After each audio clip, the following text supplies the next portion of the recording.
ఈరోజు కడప జిల్లా రాజకీయాలు కాబట్టి ఇక్కడ ఏం జరుగుతూ ఉందో కూడా మీ అందరికీ తెలుసు కాబట్టి ఇక్కడ మరొక విషయం కూడా మేమందరితో కూడా మీ అందరినీ కూడా ఆలోచన చేయమని కోరుతా ఉన్నా.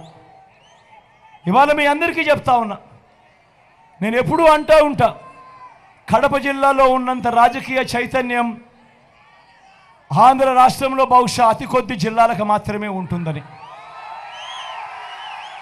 ఎందుకంటే నాకు బాగా గుర్తుంది, నాన్నగారు చనిపోయిన తర్వాత మీ బిడ్డను ఏ రకంగా కాంగ్రెస్ పార్టీ అప్పట్లో ఇబ్బంది పెట్టింది అని.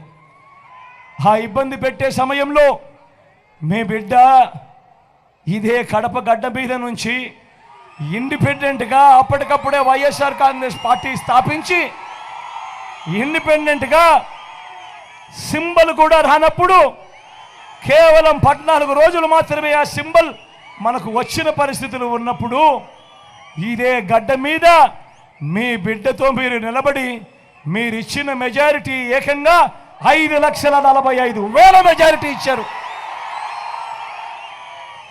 ఈరోజు ఆ 5,45,000 మెజారిటీతో మీరు ఇచ్చారు.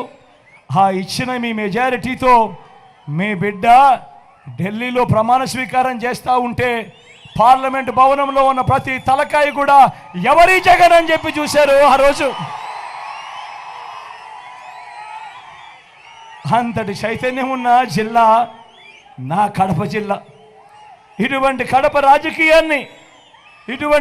రాజకీయాన్ని మన ప్రజల ప్రయోజనాలను వైఎస్ఆర్ మీద అభిమానం ఉన్న మన ప్రజలు నిర్ణయించాలా, లేక వైఎస్ఆర్ అనే పేరే కనపడకుండా చేయాలని ప్రయత్నిస్తా ఉన్నా వైఎస్ఆర్ శత్రువులు నిర్ణయించాలా అన్నది మీరందరూ కూడా ఆలోచన చేయమని కోరుతా ఉన్నా. 100 కంటే తక్కువ ఓట్లు వచ్చిన పార్టీలతో రాష్ట్ర విభజన చేసిన దుర్మార్గులతో మన ప్రజలు జత కట్టాలా అని అడుగుతా ఉన్నాడు మీ బిడ్డ. రాజకీయంగా వైఎస్ఆర్ కుటుంబాన్ని అనగదొక్కాలని దేశంలో ఉన్న అన్ని వ్యవస్థలను మన మీద ప్రయోగించి, మీ బిడ్డ మీద ప్రయోగించి వారితోనే కలిసిపోయి అదే కాంగ్రెస్ అదే టీడీపీతో కలిసిపోయి ప్రత్యక్షంగా ఒకరితోనూ పరోక్షంగానూ ఇంకొకరితోనూ కలిసిపోయి వైఎస్ఆర్ అనే పేరే కనపడకుండా చెయ్యాలనే కుట్రలో వీళ్ళందరూ కూడా క్రియాశీలకంగా పాత్ర పోషిస్తూ ఉంటే నేను అడుగుతా ఉన్నా, ఇలాంటి వాళ్ళ వైఎస్ఆర్ వారసులు అని ఒక్కసారి మీరందరూ కూడా ఆలోచన చేయమని కోరుతా ఉన్నా. వైఎస్ఆర్ గారి మరణం తర్వాత, నాన్నగారి మరణం తర్వాత ఆయన పేరును, ఆయన రెప్యుటేషన్ను సమాధి చేయాలని చూసిన పార్టీ, ఆయన పేరును ఛార్జ్షీట్లో పెట్టిన పార్టీ, ఆయన కొడుకును అన్యాయంగా 16 నెలలు జైల్లో పెట్టారు. నేను అడుగుతా ఉన్నా, నా 16 నెలలు నాకు ఎవరిస్తారు అని అడుగుతా ఉన్నా. ఇంత అన్యాయంగా జైల్లో పెట్టిన పార్టీ ఇప్పుడు రాజకీయ స్వార్థం కోసం మరింత బరి తెగించి ఆ ఛార్జ్షీట్లో వైఎస్ఆర్ గారి పేరునట, నాన్నగారి పేరునట మనంతట మనమే పెట్టించామంట ఛార్జ్షీట్లో. ఇంతటి దుర్మార్గంగా ఈ మాదిరిగా ఆలోచనలు చేస్తూ ఇంతటి దుర్మార్గంగా అబద్ధాలను కూడా ప్రచారం చేస్తూ ఉన్నారు అని అంటే ఆలోచన చేయమని అడుగుతా ఉన్నా. అసలు ఈ పార్టీకి మానవతా విలువలు ఉన్నాయా అని, అసలు ఈ పార్టీకి కృతజ్ఞత అనే పదానికి అర్థం తెలుసా అని ఒక్కసారి ఆలోచన చేయమని కోరుతా ఉన్నా. ఏమాత్రం లేని పార్టీ ఇప్పుడు ఇన్ని సంవత్సరాలకు నాన్న చనిపోయింది 2009. ఆ తర్వాత ఆ కుటుంబాన్ని వాళ్ళు ఏ రకంగా ఇబ్బందులు పెట్టారు అని మీ అందరికీ కూడా తెలుసు.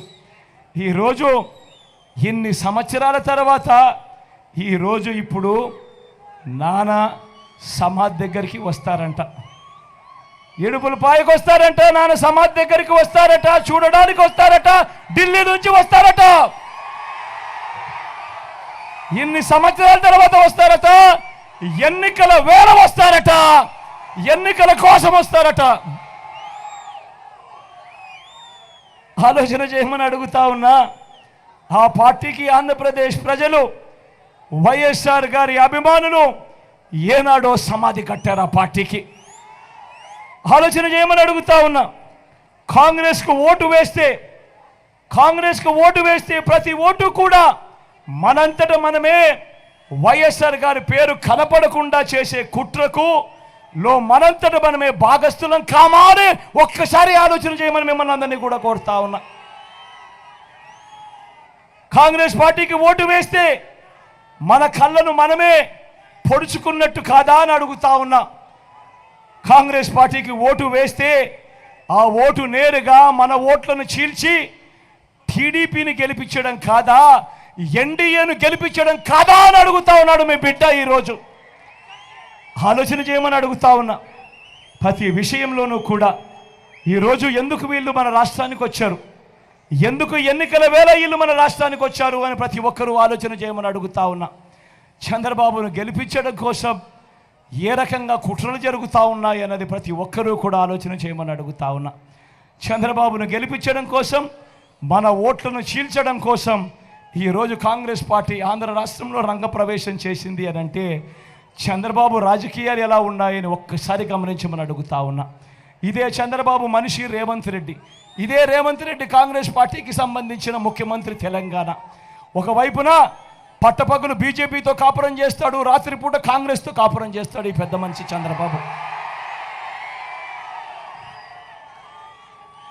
ఆలోచన చేయమని అడుగుతా ఉన్నా. ఈరోజు రాజకీయాలు ఎంతగా దిగజారిపోయాయి అని చెప్పి నాన్నగారు బ్రతికున్నప్పుడు నాన్నగారు ఎవరితో అయితే విభేదించాడో, నాన్నగారు ఎవరితో అయితే యుద్ధం చేశాడో, నాన్నగారే కాదు నాన్నను అభిమానించే ప్రతి గ్రామంలో ఉన్న కార్యకర్త ఎవరితో అయితే యుద్ధం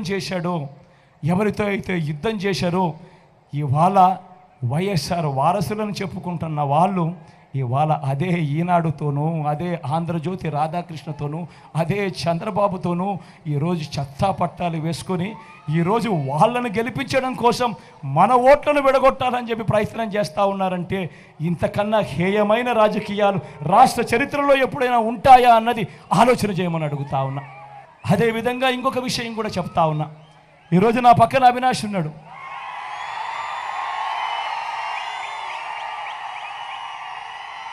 మాకన్నా చాలా చిన్న పిల్లోడు, నాకన్నా 13 ఏళ్ళ చిన్న పిల్లోడు ఈ పిల్లోడు. నిజంగా నాకన్నా 13 ఏళ్ళ చిన్న పిల్లోడు, మా అందరికన్నా చిన్నోడు. మా నమ్మకం నువ్వే జగన్, మా నమ్మకం నువ్వే జగన్, మా నమ్మకం నువ్వే జగన్.